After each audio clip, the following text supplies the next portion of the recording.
I look at Mikel Arteta, I don't get the impression that's a guy that's going to turn up with an ice cream van, to be honest with you, on a Tuesday. You know what I mean? He looks he's quite intense, isn't he? You know what I mean? Yeah, but this is what I'm saying, Gal. I'm saying something has to change. You have to adjust, you know, because teams work you out.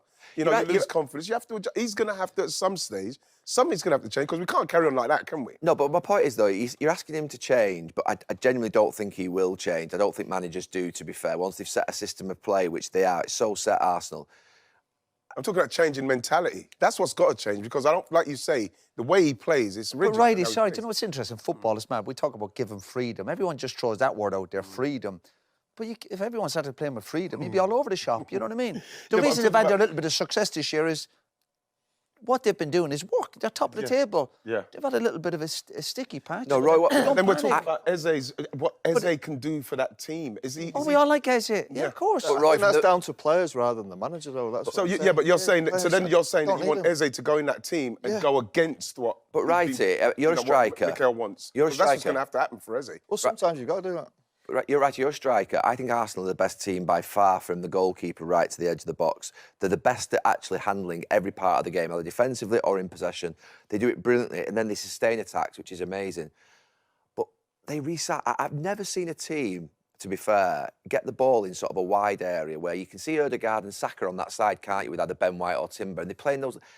And then they very rarely ever play a ball into the box. No.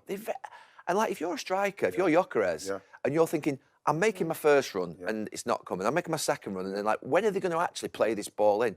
How is it? It must be impossible for a striker to think about timing their runs in that team, because you don't know when it's going to... But what about Jesus the weekend? His, whatever movement, his touch was so awful. Do you not think Gyökeres should have started and bring him on? I don't think Gyökeres was going to come on and make a massive difference. Do you know what I mean? But think about it. You think about the fact that Gyökeres, forget Gyökeres, it could be anybody, but there's no balls going into the box hardly at all, with all the possession they have. Remember as well, that's... Saka was quiet as well, by the way. You know, that's the thing, yeah, you know, when you look at that, to play in this, as a striker in this team, right, you know, to make a run to the near post, when the ball goes out, is Saka going to whip it in first time when you've got defenders and forwards running in, so as you could come in and maybe... I don't see that happening. Now we've got Gyökeres. This is what I said about Gyökeres a couple of weeks ago.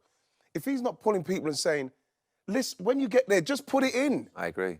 But right, sorry to interrupt you, but is it harder when a wide player is left-footed? Yeah. Without a doubt, it is, striker, he wants to cut he's back. always going to come back in. No, I don't agree. I think Mahrez, when he used to cut in, or Salah, and they play them balls in with, like, the in-swinging free kicks.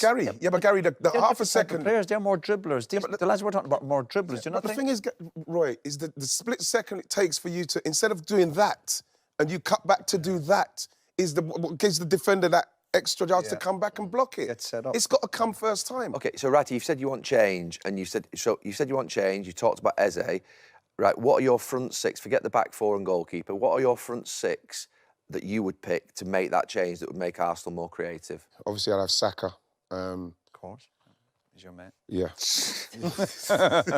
Star boy. But he's been quiet, hasn't he, right? He is their biggest threat, though. I know he's not been great of late. Even on the game Sunday, if one person's going to do anything, it will be him. I wasn't thinking that Sunday. I'd have Martinelli. No, but I mean one out of the I'd have Martinelli. I'd probably have up top, you know what? Saka, Martinelli. I'd put Gyökeres up there. Gyökeres. Yeah. And then who's your number 10? I'd probably no. I'd still start with Odegaard, the captain. After what you I'm not just leaving said the captain before. out. Yeah. The fact is only because if Eze's going to come in and Mikel's going to let him play, then I want to see that one, because if that's the guy, then he plays.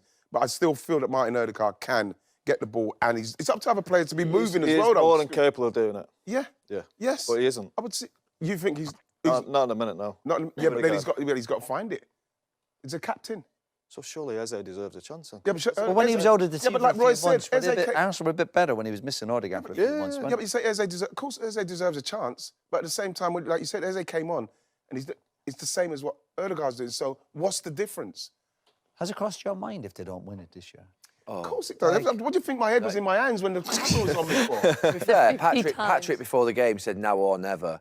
You know, even just a few Arsenal fans, obviously not the same sort of stature as Patrick, are saying, to be fair, if we don't win it this year, we'll never win it. I don't believe that. You can't No, say right. that. I know, but right, I'm sorry, I know that's just a statement, but my point is that is the feeling If you don't win it now, it's almost like... Yeah, but Gary, you're kind of like forgetting the fact that we've tried for the last 3 years. This anxiousness is what's going to happen. Well, the other teams are in a different place now, right? Yeah, in a different... I'm not interested. Liverpool are out of it. I'm not interested with Liverpool or City at the moment because we are in the... We're in that... No, I'm not interested. But you can't not win it this year. It's in our hands to do it. Yeah, but you can't not win it this year. Do you agree with that? What do you mean we can't not win it? You can't not. You have to win the league this year. You must agree with that. That's not putting pressure on you, by the way. It is putting pressure on us. It's not. Talking about we can't not win it. Did you see how we played the other day? If something don't change, that's something that you have to worry about. No, you've Arsenal Football Club, one of the greatest clubs in this country and in Europe, and you basically got to get back to winning titles. You haven't won one for 20 years, and it's there in front of you. You must have a mentality of, we have to win this league this year.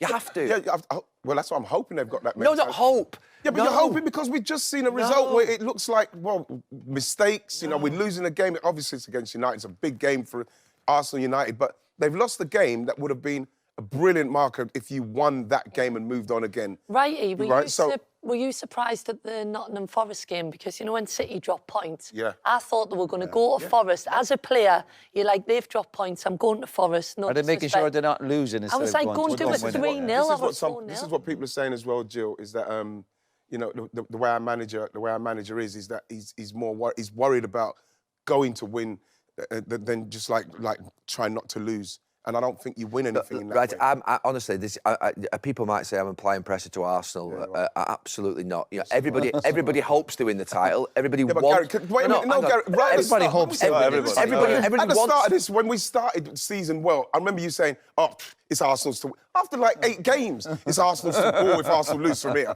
After 8 games... Gary was saying that to me. Everybody wants to win the title. Everybody hopes to win the title. Arsenal need to win the title this year. They need to win it this year. This is their year. City are dropped. Liverpool have gone. This is it. The door's open. Don't start sort of like being half-hearted. I'm not being half-hearted. You are a little bit. I'm not being half-hearted. I'm trying to explain where they are in their heads at the moment. What I'm saying is not applying pressure. It's expectation levels of a football club like Arsenal. Yeah. I put them up here. I put them right up here, Arsenal. I'm trying to make the last step, Gary. He's nervous, Gary. He's nervous. No, you're not trying. You've got to make the last step. We're trying to make the last step. You want me to say that then? That's what we're trying to do. We've done it for the last 3 years, Gary. We're trying, and we're in a position now, Roy.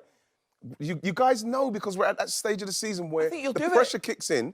Of course, I think we'll do it. But the fact is, it's not going to be easy. It's part of the journey. That's all I'm saying. Right, I absolutely agree. Never easy. But my point is, the language coming out of the club, the language coming out of the fan base should be, look, yeah, I get it. We've lost games. We're going to lose games in the season. But this is it. We're winning it this year, and we're going to get through this. They're asking a lot of our fan base as well. They've seen it for the last 3 years. They're trying. I know. So you've got to expect... even me sitting there with my hands in my... They feel like that as well. They still want to be positive about what's going on, but they're afraid. It's up to the players to make us realise it's going to happen. That's the word. I think Aston Villa They're scared. This could be the 4th time. That's what they're afraid of. You can't expect the fans to not feel like that. It's up to the players to ease that. My last statement on this is it feels a little bit unthinkable for Arsenal not to win it, I'll be honest with you. It feels a little bit unthinkable in terms of the impact that might have. But I'm not even going to mention his comment that they're going to be the worst team ever to win the title. I mean, that's... Man United team that won, if we win it with more than 77 points like you got won it. Like, fuck's sake, Scholes. So is that my mate there? Reading it's my mate. He's just shooting from the hip. He's just... I meant to say most boring.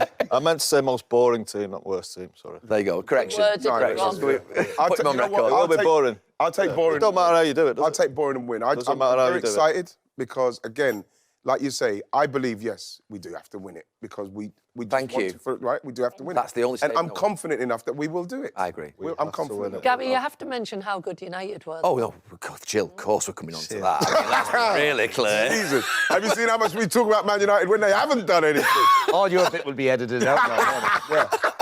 That Arsenal bit will end up being about 3 minutes. Start the second hour of the Premier League show with Arsenal, who completed that perfect Champions League phase by beating bottom club Kairat Almaty 3-2. Their focus now returns to the Premier League title charge and a trip to Leeds on Saturday, which we've had a little chat about. But Danny, finishing top, a huge bonus, you'd have to say, for Mikel Arteta. Are you backing them to go on and win the Champions League? I still think it's very, very, very difficult. OK. To win are they going to win every single game now through to the final? No. You know, I would say they're going to lose a game. do they lose 1-0 and then win the other game 2-0 and obviously go through? There's every chance of that as well. So I think it's going to depend on the bad game that they have in the Champions League. How bad is it? You know, a 1-0 defeat is not a problem, but if it's 2 or 3, then obviously you start to struggle. You know, in the reverse leg. Why can't they? Because they've got this 100% record so far. They've beaten some good teams along the way. Well, I don't think it's ever happened before. So you're going on history. I would go on probability. Okay. And probably sensible. But, you know, it's like, you know, can you win every game in the Premier League? It's not going to happen. You know, to go invincible, it's almost impossible. You know, we've seen it, only ever seen it once. So that's not going to be easy. There's 1 or 2 cracks. Obviously, you know, we've seen them in Arsenal at the moment. I guess the answer is, or the question is, the centre forward. Do they have a centre forward that, if Arsenal are playing badly, who's going to score for them? Yeah. Who's going to get them that goal? You know, we've seen it in the past in the likes of Tottenham, Bayern Munich, Harry Kane. Manchester City, Sergio Aguero, and then obviously after that, you've now got Erling Haaland to do that. Liverpool was Mo Salah, you know, before sort of this season would always come up with something. Do Arsenal have that player this season that, if they don't play well as a team, can almost just win the game out of nothing? I think that would be the question mark over Arsenal. But they're in the box seat. You know, they're playing well. They're still 4 points clear in the Premier League. They're top of the Champions League. Why not? I think it's just the last 2 or 3 seasons where people go, well, they haven't quite done it before. They might fail. And as I said before, I think if City overtake them in the league, psychologically that'll be a big problem and a huge hurdle to try and overcome. But in the Champions League, they have to go into every game now with full confidence and full belief. And obviously they'd had a little bit of a wobble, shall we say. You know, they drew with Forest, they defeat Manchester United that no one really saw coming. It's a bad time to play Manchester United, though. I guess, you know, Manchester United off the back of beating City. Michael Carrick's in, you know, there's a huge buzz about the place. Everybody's feeling better. Maybe it was just the wrong time to play Manchester United. Yeah, interesting, isn't it? Do you think that win last night, though, will have settled the nerves? Even though, I don't mean to be disparaging, but it was Kaira Almaty. Oh, no, definitely. You know, confidence, belief, momentum, you know, are the key things. And I think, you know, they need to keep winning games. OK, you know, I'm sure they'd rather have kept a clean sheet and been a little bit more solid. But it's another win. You know, you go, oh, right, OK, job done, we're top. Mikel Arteta, I'm sure, is saying to the players, you're top of the Premier League. You're top of the Champions League table. What are you afraid of? There is no one out there that you need to be worried about. Go and do your job. Go and play your game. And there's no reason why we can't beat everybody and fill them with confidence and belief at this stage, because that's what they're going to need. Do you think that is rubbing off on them a little bit? You know, I mean, obviously, I'm sure he would have been delighted to see Havertz and Gyökeres get on the score sheet, but they haven't. And like you say, nobody's their out-and-out striker, but they've been there or thereabouts for the last 3 seasons without an out-and-out striker. So do they need it, or do they just need everyone? Well, City have done it without a striker. Yeah. Not Liverpool. Mo Salah's not really a striker. So it's possible, the way that the game is played. You know, it's no longer 4-4-2 and old school, get crosses into the box. No. It's a different type of football, players scoring from midfield. You know, Saka probably needs to chip in and start to get back the form that we've seen in the past, if they're going to win more than one trophy this season. Yeah, of course they've got the potential. But this is what you talk about when the teams say you've not won it before. Is there that belief that they can get over the line?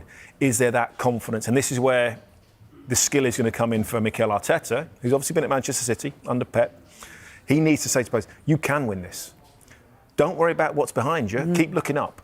Next game, we get 3 points. Next game, we get 3 points. Next game, we're Champions League. We win this game. And he's got to keep instilling that belief and confidence into those players if they're going to get over the line. Yeah, interesting points. OK, Dave's got more with a route to the final. Yeah, the Champions League phase has now been wrapped up, so confirmation of the real Premier League dominance in Europe this season. 5 of the 6 English clubs finished in that top 8, and a spot in the last 16 is theirs, while only Newcastle finished in the playoff places after that draw against Paris Saint-Germain. So this is how the final standings look then after the league phase. Arsenal, a perfect 8 out of 8, finished top. Liverpool and Spurs 3rd and 4th. Chelsea's win in Naples meant they finished in 6th position. Real Madrid's shock defeat, as well as PSG's draw, meant that City sneak into the top 8 and avoid 2 extra fixtures next month. So the road to Budapest starts now then, with the draw taking place on Friday morning. Arsenal as top seeds. They're going to avoid Bayern Munich until at least the final, if they get there. And they could meet Manchester City, though, in the quarter-finals, and then potentially with Spurs, Liverpool or Chelsea in the semis. Arsenal will face either Atalanta, Bayer Leverkusen, Borussia Dortmund or Olympiacos in the last 16. Liverpool and Spurs will face one of Atletico Madrid, Juventus, Galatasaray or Club Brugge in the last 16, while Manchester City could be on course for a showdown with Real Madrid again, or possibly Bodo Glimt, who shocked them last week, of course. Benfica and Inter are their other potential last 16 opponents. Chelsea's reward for finishing 6th is a potential tie with holders PSG, Monaco, Karabakh or Newcastle United. According to our good friends at Opta, Arsenal have the best chance of lifting the trophy in Budapest with a 29.8% probability now. Newcastle, as we mentioned, the only English side not to finish in that top 8. It means a mammoth February of fixtures is on the way for Eddie Howe after they finish January at Liverpool this weekend. They'll have 8 fixtures to contend with, including 4 Premier League games, a Carabao Cup semi-final second leg, a 4th round FA Cup tie, and of course those 2 Champions League playoffs. The English club's performance in the league phase is great news for any Premier League teams who want a spot in the competition next season. England way out in front in UEFA's coefficient table, and this all means that the Premier League is almost certain now to pick up a 5th Champions League spot once again for next season. The top 2 member associations gain that extra place. Vicky? Which is good to hear, isn't it, that we get that extra place. You were scoffing at some of those Opta stats, but we'll come to that in a minute, Danny. It was quite funny to watch them get when they're ever getting it right. We've got 5 Premier League teams there with a chance, haven't we? Why are English clubs dominating, do you feel, Dave? Well, I think there's 2 strands to that answer. It might be quite a long answer. I guess how have they done it? The league phase draw worked in the English club's favour this season. So there were 3 clubs in pot 1. And, of course, there was country protection, so they couldn't face any other English side in the league phase. Premier League, as we know, the most powerful league in Europe by some distance, so they couldn't face another very strong side from the Premier League. There were 3 other sides outside of pot 1, and actually I think they got quite favourable draws. If you look at Tottenham Hotspur and Arsenal, Tottenham have been pretty ordinary in the Premier League, but they've managed to overcome some decent opponents in the Champions League, but it could have been tougher than it was. So I think how they've done it is the draw has worked in teams' favour. And then the other reason, the underlying reason really, is the finances of Premier League clubs. If we rewind a week, we did the Deloitte Money League results on the Premier League show, which was the top 30 sides who have got the maximum revenue. And essentially there were 6 English sides in that top 10.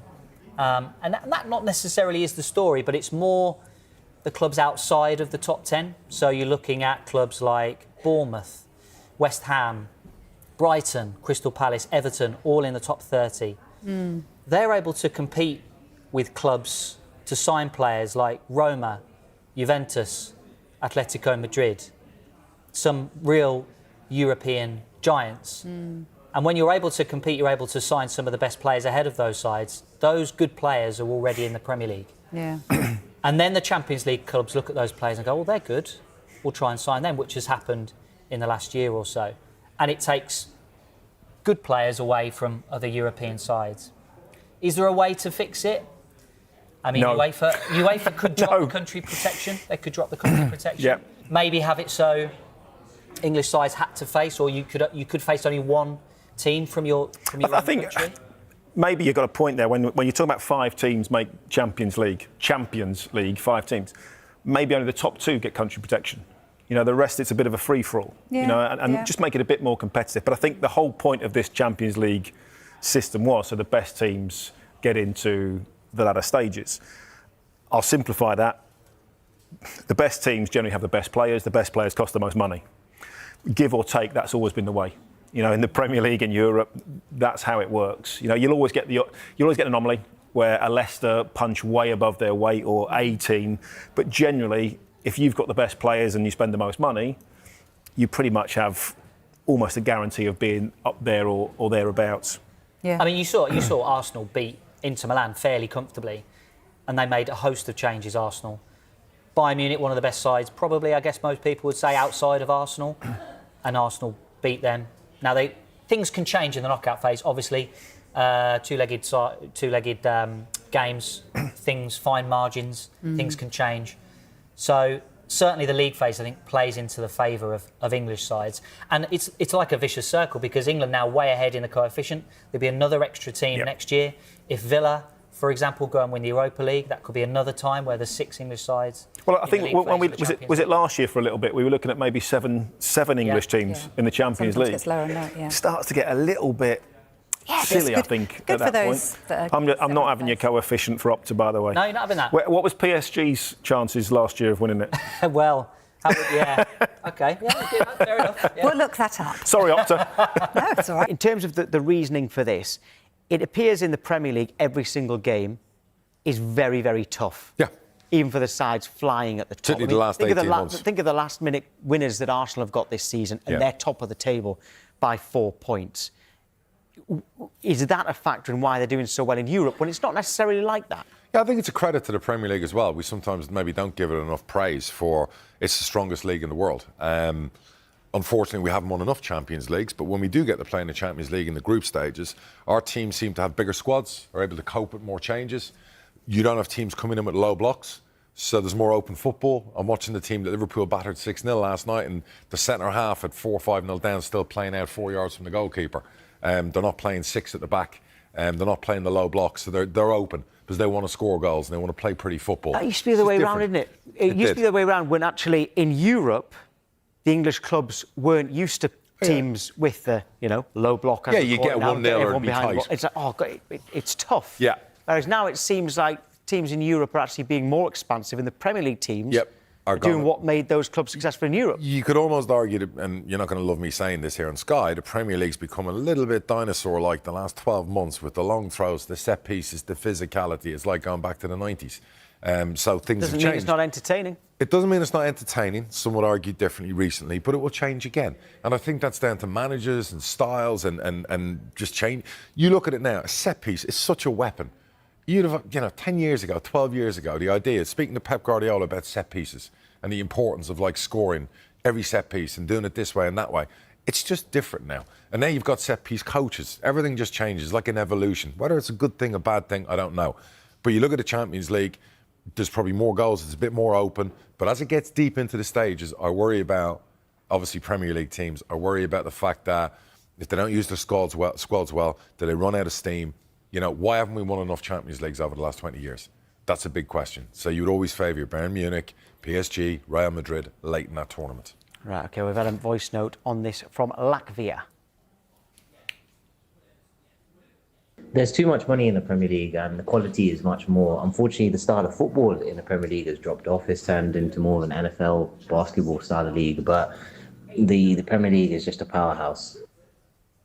Yeah, not wrong. The Premier League. Not wrong we did make the point in the last hour that the 4 richest clubs in Europe are not English clubs. Of course, but there's restrictions on what they can spend. Particularly in Spain nowadays, if you go, say, 2 of the top 4 clubs, were they in there from Spain? Barca and Real Madrid were in there. Barca. Yeah. But you'd also say that there's a lot more players internationally coming now into the Premier League than some of those leagues. So the Premier League will only get stronger. I call our industry, it'll be the first $1 trillion industry. Not $1 billion industry, will be $1 trillion industry. Because it's growing and growing, which is good business for us. Trickle down to the EFL, you hope? You think eventually that we get more than £1 million a year, yeah? While our overlords get over 300 million a year.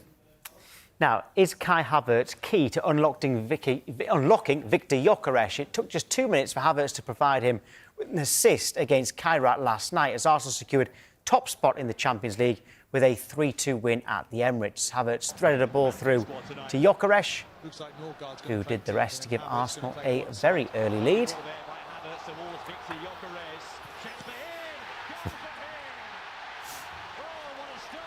Just a minute later, Kairat were given a penalty, a foul by Ricardo Calafiori, and Jorginho took it and scored. Havertz, who was making his first start for nearly a year, put Arsenal back in front. And Havertz then delivered across for Gyökeres again, with Gabriel Martinelli nipping in on the line to make it 3-1. Arsenal had a goal ruled out after a VAR intervention before Ricardinho scored a stoppage-time goal for Kairat. After the game, Mikel Arteta praised Havertz. The team knows how important Kai is for us, and how we can help the team to be much better and take the team to a different level. So the fact that he was able today to do that after such a long time, it's very impressive. So bring him on board and make sure that now we use it in the right way, because it's going to be very important. Oh, it was great. I think obviously it was great to get the ball from him so early on and to score the goal, and then yeah, he obviously did great on the other 2 goals as well. So yeah, really happy for him. Now, I know it was only 45 minutes, but how much heart will Arteta take from the fact that Havertz and Gyökeres linked up so well? To have a top-class player like that available again after a year out, it's a long time. So fair play to the player for working his way back. That'll be massive for Arsenal squad in the run-in. Having that flexibility to take out your captain, bringing in a player of the quality of Havertz, and he's unlocking Gyökeres, as you say. But I'm actually go the other way, where everyone is saying he's been a bust instead of a success as a signing. I think he's going to score 20-odd goals this season, whether across the Champions League, the Premier League, which will lead to a better season too. And I think he's warming up. He's got a good few goals in his last 5 or 6 games, hasn't he? Mm-hmm. So he's getting better, and he's only been there half a season. Well, see, Havertz took Odegaard's place. Yes. You're right in saying that. On this show, Jay Bothroyd, who's on the show tomorrow, has said that he'd take Odegaard out for Eze. Potentially, yeah. You've now got Havertz coming in for Odegaard and doing well. How much pressure is Odegaard under as captain? That's great pressure. And it's tough, obviously, for his manager, because he's captain. You take your captain out of the team. But if Odegaard isn't pulling up trees and doing what he's meant to do, he's not on the same wavelength, or he's not playing at a high level. The beauty of having a squad like Arsenal's, and trust me, they've got a squad where they could play 2 strong 11s every day of the week in the Premier League. That is an embarrassment of riches for Arsenal. So particularly if Havertz stays fit, because the one question mark you would say is he's been a little bit fragile with injuries the last couple of seasons. So for Arsenal fans, you're in business. And Arsenal, Arteta did make a lot of changes there. Fair play to him. Somebody as well, should which have. is what you've been kind of saying that other clubs should have done. Yeah, it's amazing. You know, like I said to you, I think it's really important that, you know, you give players a rest. And we've said that. You get to the key stage of the season, you don't flog a dead horse. You don't keep, like I said about Szoboszlai for Liverpool. He's played far too many minutes already, and in games where he should have come out of the team or should have been rested like last night. And that's going to catch up with, say, Liverpool, should they go deep in the Champions League. What if he tears a muscle in April? I remember you saying that if Arsenal win the Premier League, they can dominate for years after this. If I they believe can it, get because that the one over the line. recruitment, their squad. But could it be also a transformational effect if they can win the Champions League? Absolutely, and Gyökeres, I keep pronouncing his name terribly, that's the Irish in me, he will probably score 25 goals next season. If they win the league this year and he gets to 20 goals across Europe and the Premier League, that's confidence. He's a Premier League winner, he's got a trophy. You go into year 2, it's take-off time. Arsenal will probably sell Jesus in the summer and sign another striker. As a Liverpool fan, I worry about their recruitment's been spot on the last probably 6 windows, and they've built this squad based, first of all, it was young, blended with a bit of experience. You've got players who are not even in their prime yet, or their peak of their powers. If they suddenly learn how to win, and when I say learn how to win, I mean winning a title, winning a massive trophy, they go up another notch. That's a worry. OK, well, Sky Sports are partnered with... Morning, guys. Yeah, really impressed. It's been a while since we've seen what Kai Havertz can bring to the table. And I think one of his strengths is that his all-round game is so good. You know, whether he's playing as the number 9, whether he's playing as an 8, as a 10, as a false 9, as a player just off the front man, he gives you so much. He's such a dynamic footballer. Yeah. You want him to run in behind, he can do that, as we saw last night. You want him to drop deep and pick out a through ball like he did for Gyökeres' opening goal. He can do that as well. And I think, you know, when we've looked at Arsenal's striking options this season, I'll be honest, I don't think Victor Gyökeres has been as convincing as I hoped he would be in terms of sort of taking chances and being that guy to spearhead the forward line. But you think about the fact that we've been without Havertz, who feels like this kind of halfway house between Jesus and Gyökeres, and someone that I've called in the past a Swiss Army knife, because I think he can do so many different things. To be without that has been a blow. And if you think back to the best version of Mikel Arteta's Arsenal, I would argue it was in the second half of the season before last, where they won 16 of their last 18 Premier League games and still didn't win the thing. Havertz was at the forefront of that. And to be without him is a big blow. And it's one that people have maybe underestimated a little bit just because of the divide in opinion when he signed for Arsenal. But he's a top player and it's great to have him back. If you were picking your strongest Arsenal 11 now, who starts in number 8? Or, well, does Odegaard play 8 or 10? Who starts in that position anyway? I think it's a really difficult one, but I think when you've built a squad like Arsenal have, you have to start looking at it in a slightly different way. Is there a best 11 now? Or do you think about picking the right horses for the right courses? I think in some games, I think Odegaard is the one. Although his form has dipped a little bit recently, I think there's times when he's the one. I think when you want to get someone closer to the centre forward, which again is dependent on who plays at centre forward, Eze could be the one. I think Havertz is obviously back now and can do that role. I think Mikel Arteta's difficulty this season is not, do I have the tools? Of course he does. You look at that squad, it's super deep. There's depth, there's quality everywhere. But his biggest difficulty this season is going to be making sure that he picks the right tools for the right jobs. OK, so the job is to win the Champions League final. What's your starting 11? Who are we playing against? Who's in form? who's fit? Well, he's going to pick. He's not going to worry about that. He's going to pick his best team for the Champions League final, whatever he thinks that is. Well, again, but that Mikel Arteta is a manager that we've said many, many times is very tactically astute, that looks at the opposition. We've praised him so many times for being flexible and adaptable. So this idea that who we're playing against wouldn't matter, I don't agree with that. You're playing Liverpool. You haven't beaten them twice this season. You got them in a Champions League final. Who's your team? Okay, if Odegaard's at his best, then I'd probably pick Martin Odegaard. But the reality of it today is that he's not at his best. And so then you've got to start looking elsewhere.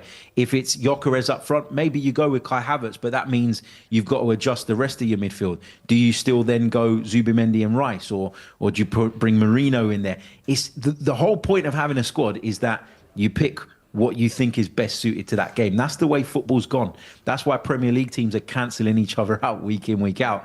And we're talking about set pieces and dual wins every single week. So, yeah, Odegaard is the Arsenal captain. So I'd imagine if everyone was fit and in form, he'd be the one that he selects. Should he be the Arsenal captain? Should he be the Arsenal captain? I don't think it's helpful to strip someone of the captaincy when they've already got it. So if I was doing it again, clean slate, picking from zero, I'd probably pick Declan Rice or Gabriel. They would be my two picks. But do they need to be wearing the armband to be leaders? No, they've proven that they don't, because they're leading this team all the time anyway. And I just think taking away the captaincy from Martin Odegaard right now at a time where he's maybe struggling a bit for confidence, it might do more damage than good. And so I'm always reluctant to say strip it from someone. If a new manager comes in and he can go from zero, then maybe he makes a different decision, and I probably personally would. But I don't think that stripping it is helpful. Let's have a look at your last 16 potential opponents. Atalanta, Bayer Leverkusen, Borussia Dortmund or Olympiacos. Do you fancy yourselves against any of them? Yeah, I think you've got to. Obviously, you look at some of those as away trips, because that is ultimately where, you're probably going to have the most difficulty. Olympiacos is a very difficult place to go, very hostile atmosphere. Dortmund can be that way as well. Atalanta and Bayer Leverkusen, atmosphere-wise, not so much.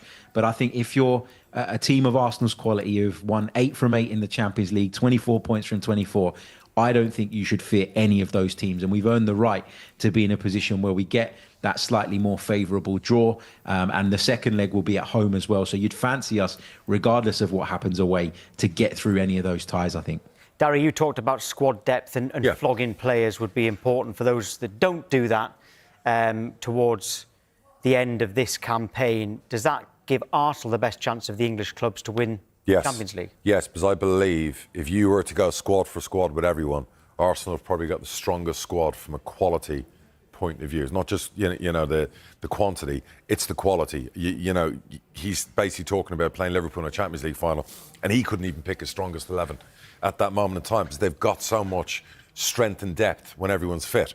So I am envious of how good their squad is. If they stay fit, they do have a chance of doing a double.